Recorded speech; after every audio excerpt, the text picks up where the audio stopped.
तूफान यास धीरे धीरे विकराल रूप ले रहा है। आपको बता दें, जो तस्वीरें हम आपको दिखा रहे हैं वो उड़ीसा के तट से हैं। अब से आधे घंटे बाद तूफान के टकराने का अनुमान है।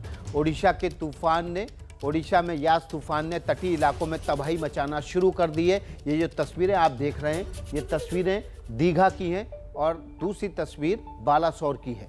बालासोर की और दीघा की ये दो तस्वीरें जो बता रही हैं कि किस तरह से तूफान ने तट से टकराने से पहले ही विकराल रूप धारण कर लिया है। बंगाल में तूफान के असर की भयावह तस्वीर भी आपके सामने है और उड़ीसा की भी। उड़ीसा के धामरा और चांदीपुर के बीच में यास तूफान 120 से 150 किलोमीटर प्रति घंटे की रफ्तार से टूटेगा और उस दौरान जहां पर ये कहर बरपाएगा उस पूरे इलाके को खाली करा लिया गया है। उड़ीसा के तकरीबन 3 लाख लोगों को और पश्चिम बंगाल के 9 लाख लोगों को सुरक्षित इलाकों में ले जाया गया है।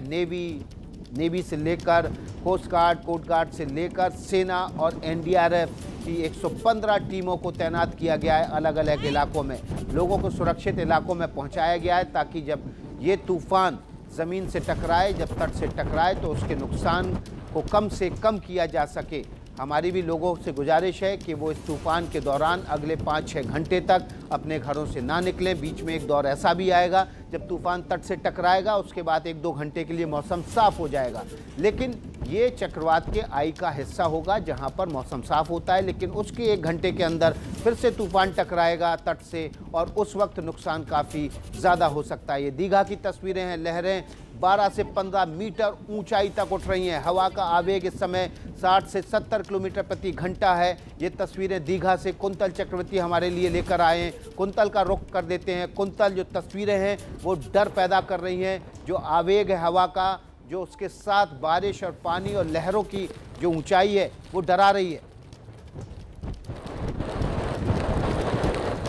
हवा की गति बढ़ रही है और ऐसा लग रहा है कि जो बारिश की छींटें हैं इतना तेजी से यहाँ आ रहे हैं कि ये रेन जैकेट के अंदर चुभ रहा है, ऐसा लग रहा है।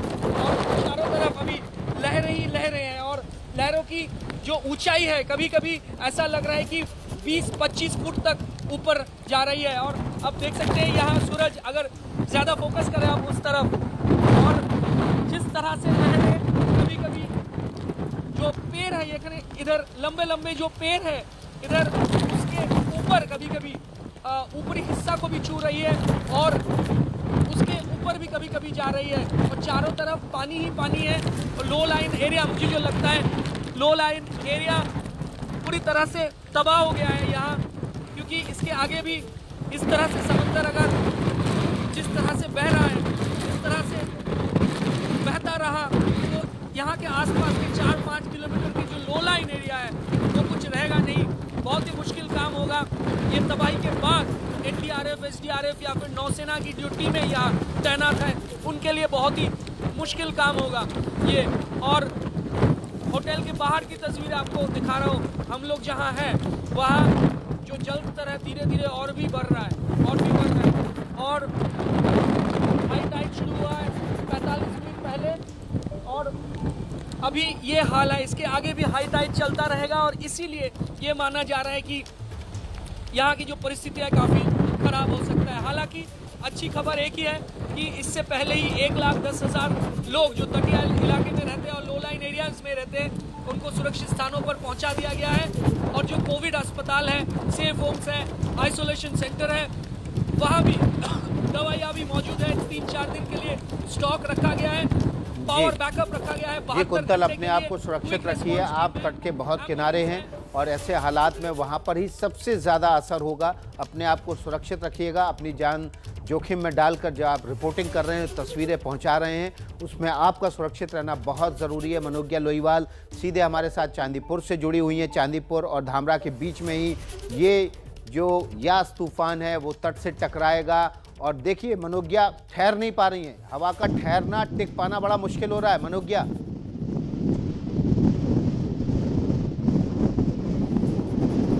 विकास, मेरे पास शब्द नहीं है क्योंकि इतनी तेज हवा में बोलना ऐसा लग रहा है जैसे आप किसी पहाड़ पर खड़े हैं और ऑक्सीजन की कमी हो गई है। लेकिन यहाँ पर तो जमीन धंस गई है। ये पूरा इलाका देखिए, ये तट है जो पूरी तरह से धंस चुका है और सिर्फ धंसा ही नहीं है, इतना नुकसान हुआ है कि इस नुकसान के साथ साथ अभी आगे कई घंटों तक इस तट में आप अंदाजा लगा सकते हैं कि आने वाले कुछ घंटे कितने नुकसानदेह और कितने कठिन होंगे। कि ये पूरी कंक्रीट की इमारत जो बनी हुई है, सीढ़ियां बनी हुई है, पूरी तरह से ध्वस्त हो चुकी है, पानी भर गया है अंदर तक और लहरें तो करीब 15 मीटर से ज्यादा हो रखी हैं। इस समय पानी भर गया है गाँव के अंदर भी। क्या क्या सामान टूट गया है, लोगों की दुकानें उड़ गई हैं। तट के आसपास यानी कि किनारे के आसपास, सी बीच के आसपास जिनकी छोटी छोटी दुकानें हैं, वो आए हुए हैं देखने के लिए कि उनकी दुकान में अभी कुछ बचा भी है कि नहीं। दरअसल चांदीपुर इलाके में पिछले कुछ दशकों में ये पहली बार होगा जब यहाँ पर साइक्लोन आ रहा है। साइलेंट बीच का अगर ये हाल है, ये उफान है कि पानी आपके समुद्र की लहरों का पानी पूरी तरह से आपके मुंह पर, वो नमकीन पानी मुंह के अंदर, आंखों तक में आज नमकीन पानी गया है और इतना कठिन हाल हो रखा है। लेकिन मौसम का अगर मैं आपको तस्वीर दिखाना चाहूंगी कि ऊपर देखिए काले बादल हैं। काले बादल के साथ जो अभी सबसे बड़ी चुनौती वो ये कि कुछ जगह उजाला है, कुछ जगह काले बादल। ये वेग के साथ आ रहा है यहाँ पर। ये साइक्लोन यस कुछ ही देर में हिट कर जाएगा, कुछ ही किलोमीटर दूर है। लेकिन कुछ लोगों की आप क्या कहें, प्रशासन की ओर से बार बार कहा गया है लेकिन सुनने को तैयार ही नहीं है और उन्हें यहाँ पर छुट्टी और खेल दिखाई दे रहा है। जब आप पूछ लें तो नाराजगी अलग हो जाती है इनको कि आप ये इन्हीं का इलाका है, लेकिन ये भूल जाते हैं कि इनकी जान भी इन्हीं की है, जिसको सुरक्षित रखना सबसे ज्यादा जरूरी है। इस समय प्रशासन की ओर से बोला गया है कि घरों में रहें, सुरक्षित रहें, लेकिन कुछ लोगों को शायद ये सुनना मुनासिब नहीं होता है और इन्हीं इलाकों में आकर देख रहे हैं कि तट पर क्या हाल है। दुकानें हैं, सामान है, वो बात अपनी जगह है, लेकिन क्या ये समय है उसको देखने का। देखिए आपको दूसरी तस्वीर बताऊं कि ये सारे इलेक्ट्रिक पोल और वो सारी जो हालात है ऊपर पीछे पार्क है, वहाँ सब पानी भर चुका है और ये पानी बढ़ता ही चला जा रहा है। और ये जो लहर है 12 से 15 मीटर ऊंची लहरें आने वाले कुछ घंटों में और ज्यादा ऊंची होंगी। और देखिए विकास, मेरे पास शब्दों की कमी इसलिए हो रही है क्योंकि हवा इतनी तेज है कि सांस, हो सकता है कि सांस लेने में आपको तकलीफ हो रही हो और इसी वजह से बोलने में भी तकलीफ हो रही है। मुंह में इतना बिल्कुल हम समझ पा रहे हैं मनोज्ञा, क्योंकि वहाँ पर अपने आप को टिका के रखना, ठहरा के रखना, हवा से जो पानी के छींटे हैं वो गोली की रफ्तार से आपको चुभ रहे होंगे, आपके चेहरे पर लग रहे होंगे। ऐसे में अपने आप को समेट पाना वहाँ पर और बोल पाना वाकई में बहुत कठिन होगा। लेकिन जो जोखिम भरी तस्वीरें आप दिखा रहे हैं, आपके पीछे मैं देख रहा हूँ कि लोगों की कतार गुजर रही है वहाँ से, उस तट से जो धंस चुका है। देखिए ये वो लोग हैं, सुनते नहीं हैं। मैं सच बता रही हूँ, इनसे आप पूछ लीजिए तो इन्हें नाराजगी हो जाती है ये कहकर कि ये हमारा इलाका है, हम इसे जानते हैं। लेकिन ये भूल जाते हैं कि आज समुद्र एक विकराल रूप में है और इस समय अपने छोटे छोटे बच्चों को लेकर यहाँ पर जान में जोखिम में डालना सिर्फ एक छुट्टी या फिर एक नज़ारा देखने के लिए, ये कितना दिमाग का काम है ये आप खुद ही समझ सकते हैं। सर आप यहाँ क्यों खड़े हैं? आपको पता है यहाँ पर साइक्लोन आया है, क्यों खड़े हैं आप? कहाँ जा रहे हैं? आइए, नहीं कहाँ जा रहे हैं? यहाँ खड़े आप इतनी देर से क्यों? आपको पता नहीं है यहाँ पर साइक्लोन है? आपका इलाका है, यहाँ पर साइक्लोन आ रहा है, तो यहाँ पर क्यों खड़े हैं आप? दुकान है ना, दुकान अभी क्या कर लेंगे आप यहाँ पर? जो भी बच्चों को लेकर क्यों आए हैं बताइए आप मुझे। प्रशासन की तरफ से बोला गया है आपको रहने के लिए, आपकी तस्वीरें हम चला रहे हैं कि आप लोग सारे नियम का पालन नहीं कर रहे हैं। नहीं, दुकान का सामान है ना, जिसके लिए हम लोग का पहले नहीं पता था दुकान का सामान हटाना है, इस समय इस तरह यहाँ पर बच्चों को लेकर आए हैं आप? पहली बार हुआ है, बहुत साइक्लोन आया तो जितना आया ये सब पहली बार हुआ है। जैसे पानी आके भाई साहब पहली बार हुआ, इसीलिए तो जान बचाना जरूरी है ना आपको। आप बच्चों को लेकर आए हैं, इसके लिए कौन जिम्मेदार होगा? सब बातें आश्रम में जो बच्चे जा रहे हैं, देखिए इसको कहते हैं एक ऐसा स्तर जो ये मानने तक को तैयार नहीं होंगे कि हम अपने बच्चों को लेकर अपनी दुकान बचाने के लिए आए हैं, अपनी जान देकर अपनी दुकान बचा रहे हैं। ये बात सच है कि जिनकी रोजी रोटी है उनके लिए ये बड़ी चुनौती है, लेकिन ये बात भी सच है। देखिए अब जब हमें बैलेंस बनाने में इतनी देर हो रही है, इतना समय लग रहा है, इनके लिए रोज का काम है, ये यहाँ रहते हैं और ये जानते हैं कि ऐसी तस्वीर उन्होंने कभी पिछले 20-30 सालों में यहाँ नहीं देखी है। बिल्कुल मनोज्ञा, आप बने रहिए, ये जोखिम भरी रिपोर्टिंग है, आप भी अपने आप को सुरक्षित रखिएगा, बहुत ज़रूरी है। उस इलाके में खड़े हैं आप जहाँ पर ये यास तूफान टकराने वाला है, हवा का आवेग और बढ़ेगा, हवाओं के ज़रिए जो लहर उठेंगी वो आपसे टकराकर गोली की रफ्तार से आपसे टकरा रही हैं। आपकी हम दिक्कतें समझ रहे हैं। हमारे साथ जीपी शर्मा हैं, प्रेसिडेंट हैं स्काईमेट के, वो भी जुड़े हुए हैं। सीधे जीपी शर्मा का रुख कर लेते हैं। जीपी शर्मा जी, आपका बहुत बहुत स्वागत है। अभी जब ये तूफान टकराएगा तो क्या आपको लग रहा है, क्या प्रेडिक्शन है कि इसकी रफ्तार उस वक्त जब तट से टकराएगा कितने किलोमीटर प्रति घंटा होगी?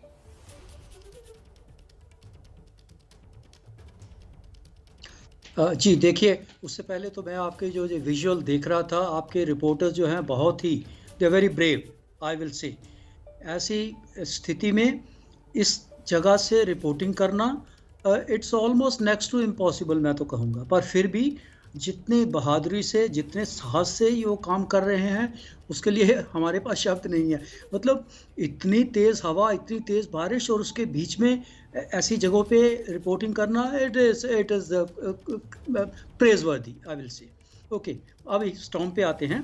जो देखिए स्टॉर्म कोई भी है, जैसे आपके एक रिपोर्टर ने मानुवती ने बताया कि लोग कहते हैं पहले हमने ऐसा देखा नहीं है। स्टॉर्म बहुत ही कम होता है कि केवल एक ही जगह पे लैंडफॉल करे। जैसे ये वाला स्टॉर्म है जो पहले फनी आया था, अगर आपको 2019 में याद होगा, तो उड़ीसा के थोड़ा मध्यवर्ती भाग में नीचे की तरफ था, ठीक है, गोपालपुर के ऊपर। और ये वाला स्टॉर्म जो है ये करीब करीब पूरे उत्तरी भाग में, बालासोर एक उसका पूरा नॉर्दर्न शोर है, जो यहाँ से ये रिपोर्ट कर रही थी, चांदीपुर हमारी रेंज है वहाँ पे बालासोर, तो ये वहाँ से रिपोर्ट कर। तो कभी भी स्टॉर्म, हालांकि 2013 में एक बार हुआ था कि स्टॉर्म एक के बाद एक हफ्ते के अंदर अंदर एक ही जगह मछलीपट्टनम में स्ट्राइक किए थे, पर वो बहुत रेयर था। अदरवाइज स्टॉर्म अपनी जगह बदलते हैं, एक ही जगह लैंडफॉल करना बहुत, ये काफ़ी देरों बाद हुआ होगा कि स्टॉर्म ने लैंडफॉल किया है। एक्चुअली आपने पूछा कि कब होगा कंप्लीट लैंडफॉल, प्रोसेस तो 9 बजे शुरू हो गया था। उसके बाद ये एक लंबा प्रोसेस चलता है। लैंडफॉल शुरू होने का मतलब है कि जो फॉरवर्ड सेक्शन है उसकी एंट्री कोस्ट में हो गई है। अब उसकी सेंटर की भी मैं तो कह रहा हूँ, जो स्टॉर्म का सेंटर है कभी भी होने वाली होगी, ओके। और उसके बाद जब उसका रियर पोर्शन भी क्रॉस कर जाएगा तब हम कहेंगे कि लैंडफॉल प्रोसेस कंप्लीट हो गया, जो कि हो सकता है लगभग उसके लिए तो 12:30 का समय भी हो जाए, 12:30 के आसपास। लेकिन इस सब के चलते ये जो 3 घंटे के 9 बजे से लेके अभी 12 साढ़े 12 बजे का समय जो है, यही एक्सट्रीम वेदर एक्टिविटी जो है स्टॉर्म की इसी वक्त है। जैसे हम देख पा भी रहे हैं समुद्र की लहरें हैं, और उसके साथ साथ अभी क्योंकि हाई टाइड है, हाई टाइड के साथ साथ आज लूनर टाइड है क्योंकि फुल मून है, तो सब चीज़ें एक साथ हैं। स्टॉर्म तट से टकराया है, उसके बाद एस्ट्रोनॉमिकल टाइड है, उसके बाद वो आपका दूसरा ये लूनर टाइड है। कुल मिला के जैसे वो बता रहे थे, देख पा रहे थे, लहरें तो ऐसे जैसे लगभग 15-20 फुट दूसरी मंजिल की ऊंचाई तक पहुंच रही हूँ। तो ये सब ये तो इंटेंसिटी तो स्टॉर्म की बहुत ज़बरदस्त है, और विंड्स जो है लगभग अपना अंदाज़ा भी है और रिपोर्ट भी कर रहे हैं 130-140 किलोमीटर की स्पीड से विंड्स हैं। और जीपी शर्मा जी, आप बने रहिए हमारे साथ। मनोज्ञा का रुख कर लेते हैं। मनोज्ञा और कुंतल, आपके लिए जीपी शर्मा जी जो कि प्रेसिडेंट हैं स्काईमेट के, बहुत तारीफ़ की उन्होंने कि जिस तरह से जोखिम भरी रिपोर्टिंग आप लोग वहाँ ग्राउंड ज़ीरो से कर रहे हैं, उस जगह पर टिके रहना वाकई में बहुत जोखिम भरा है और बहुत साहस का काम है। लेकिन अभी तस्वीरें क्या कह रही हैं? हवा का आवेग लगातार बढ़ रहा है और पानी के छींटे गोली की रफ्तार से आपको चुभ रहे हैं। विकास, अगर मैं ये कहूँ कि ये बूंदें चुभ नहीं रही हैं, ये बता रही हैं कि हम आ गए हैं। ये अराइवल है उस साइक्लोन का जिसके बारे में हम पिछले कुछ दिनों से बात कर रहे थे। साइक्लोन यस, और ये लहरें बार बार आकर बता रही हैं कि इसका जैसे साइक्लोन के आप एक ट्रेन की तरह समझिए कि इंजन आ गया है, लेकिन अभी आखिरी डब्बा आना बाकी है। अगर इंजन आ गया है तो ये इंजन का धुआं है, और धुआं उड़ाते हुए ये रेलगाड़ी जब तक अंदर तक जाएगी तब तक उतना नुकसान पहुंचा देगी, क्योंकि इसकी जो चौड़ाई है, ये लंबाई है, ये करीब 50 किलोमीटर खुद इस साइक्लोन की है, जो 15 से 20 किलोमीटर की रफ्तार से बढ़ रहा है। इसलिए 2 से 3 घंटे लगेंगे इस पूरी रेलगाड़ी को बर्बादी का मंजर यहाँ से अंदर तक, यानी कि आने वाले इलाकों तक, अंदर के इलाकों तक पहुँचाने के लिए प्रशासन ने अपनी मुस्तैदी दिखाई है। लेकिन एक विफलता की तस्वीर ये भी कि अगर सी बीच पर इस तरह से लोग हैं और लोग नहीं है प्रशासन की ओर से रोकने के लिए, तो क्या अगर इनकी जान को कुछ हुआ इसकी जिम्मेदारी कौन लेगा? दूसरी बड़ी बात कि अगर इस तरह से धंस रही है जमीन, और ये सिर्फ एक तस्वीर दिखा रही हूँ मैं आपकी, ऐसे न जाने कितने तट होंगे जहाँ से जमीन धंस रही है, कहीं मिट्टी गिर रही है, कहीं पर दीवार धंस रही है, मकान गिर रहे हैं, और ये आने वाले कुछ घंटे इसी तरह से होंगे। बारिश की बूंदें नहीं है, ये पूरा साइक्लोन है जो माइक पे जब लग रहा है या चेहरे पर लग रहा है तो किसी थपेड़े से कम नहीं है। तो यास तूफान की सबसे बड़ी कवरेज पर एबीपी न्यूज़ लगातार सुबह से बना हुआ है। जो तस्वीरें आपके सामने मनोज्ञा और कुंतल चक्रवर्ती पहुंचा रहे हैं वो वाकई में बेहद जोखिम भरी हैं और आपको हैरान कर देने वाली हैं। जीपी शर्मा प्रेसिडेंट स्काईमेट के हमारे साथ लगातार बने हुए हैं। जीपी शर्मा जी, ये लैंडफॉल होगा जब, उसके बाद इस तूफान का असर तट से कितने किलोमीटर भीतर तक जाएगा?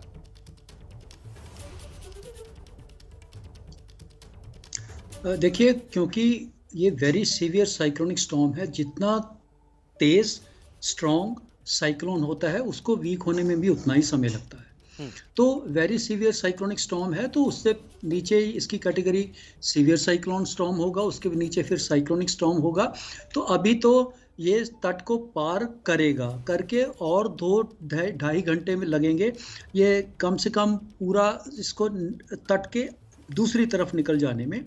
और जब दूसरी तरफ निकल जाएगा उसके बाद भी ये अपनी इंटेंसिटी लगभग सीवियर साइक्लोनिक स्टॉर्म और साइक्लोनिक स्टॉर्म लगभग 6 से 8 घंटे का समय लीजिए जब ये स्टॉर्म कंडीशन में रहेगा, जिसके कारण इसके जो उड़ीसा के तटवर्ती क्षेत्रों का तो अभी जो है जितनी तेज़ हवा वगैरह, जैसे Bhadrak, Kendrapara, Balasore, Chandipur, Chandbali up to even Paradip Puri, इन क्षेत्रों में तो भारी वर्षा हो ही रही है। उसके बाद ये भीतरी क्षेत्रों में जब जाएगा, इंक्लूडिंग कटक, भुवनेश्वर, अंगोल, क्योंझारगढ़, और चलते चलते ये तो और भी भीतरी क्षेत्रों में जब चलेगा, सांबलपुर तक भी इसका जाने का ट्रैक रहेगा। और आज के दिन मैं कहूँ कि शाम तक stormy conditions most parts of Orissa, ज़्यादातर भागों में, कोस्टल में अभी, और अभी दोपहर के आसपास ये आगे शिफ्ट भी हो जाएंगी। कोस्टल में तो रहेगा ही रहेगा। 12 घंटे का समय लीजिए जब स्टॉर्मी कंडीशन उड़ीसा में रहेंगी। हालांकि पूरा जब तट पार कर जाएगा थोड़ी बहुत राहत, पर राहत केवल इतनी कि थोड़ी सी हवा थोड़ी 20, 25, 30 किलोमीटर कम हो जाएगी। लेकिन कह रहे हैं फिर शर्मा जी 100 किलोमीटर तट से टकराने के बाद इसका असर अंदर भीतर 500 से 600, 700 किलोमीटर तक जाएगा, और उसके बाद भी जो इसका असर होगा, जो मौसम में बदलाव होंगे, वो एक अलग होगा। चलिए आपको एक रिपोर्ट दिखा देते हैं। 11 बजे के बाद कभी भी यास तूफान उड़ीसा के बालासोर से टकरा सकता है। तूफान के टकराने से पहले आज सुबह उड़ीसा में तेज हवाओं के साथ बारिश हो रही थी। तटीय इलाकों में इसका असर भी दिख रहा था। मनोज्ञा लोईवाल की ये रिपोर्ट देखिए और समझिए कि यहाँ पर तस्वीरें तट पर टकराने से पहले यास तूफान किस तरह की तस्वीरें पैदा कर रहा है। समुद्र और तट में अब समानता ही हो गई है, क्योंकि अंतर खत्म हो चुका है। मैं इस समय चांदी पर बीच पर देखिए, ये तट, ये बीच जो पूरा टूट चुका है। यहाँ सीढ़ियाँ थी लेकिन अब सीढ़ियाँ नदारद है। समुद्र ने इतनी तेज थपेड़े मारी है और इतनी ऊंची लहरें हैं, करीब 8 से 10 मीटर ऊंची लहरें हैं। विकराल स्वरूप है। ये सुबह तक जो सीढ़ियाँ थी अब ये सीढ़ियाँ नहीं रही। ये जो तट था, ये तट पूरा टूट चुका है। इस तरह से टूटा है कि अब आने वाले कुछ घंटों में हो सकता है ये पूरा इलाका टूट के अलग होके समुद्र में ही बह जाए। और ये वो तस्वीरें हैं जो आप एक्सक्लूसिव एबीपी न्यूज पर देख रहे हैं, क्योंकि ये जो तस्वीर है ये आगाज है और ये बता रहा है कि किस तरह से गति के साथ, अपनी स्ट्रेंथ, अपनी ताकत के साथ यहाँ पर साइक्लोन यस जिस तरह से तबाही मचा रहा है। कई ऐसे इलाके जहाँ पर केबल टूट गए हैं, पार्क में अंदर सब पानी भर गया है, जो इलेक्ट्रिसिटी पोल है वो टेढ़े हो रहे हैं। कई इलाकों में जो सैटेलाइट्स लगी हुई है केबल चार्जिंग टीवीज की और केबल टीवीज की, वो उड़ गई है छतों से और इधर उधर गिर रही हैं। जो आवेग है यहाँ समुद्र का, ये टूटी हुई ये बीच की ये मंजर आपको बता रहा है कि किस तरह से तेज गति के साथ समुद्र की थपेड़ों की वजह से अब तट और समुद्र में कोई अंतर नहीं रहा। अगर कुछ रह गया है तो सिर्फ और सिर्फ पूरा इलाका जलमग्न। कैमरा पर्सन मान के साथ मनोज्ञा लोईवाल, बालेश्वर, एबीपी न्यूज।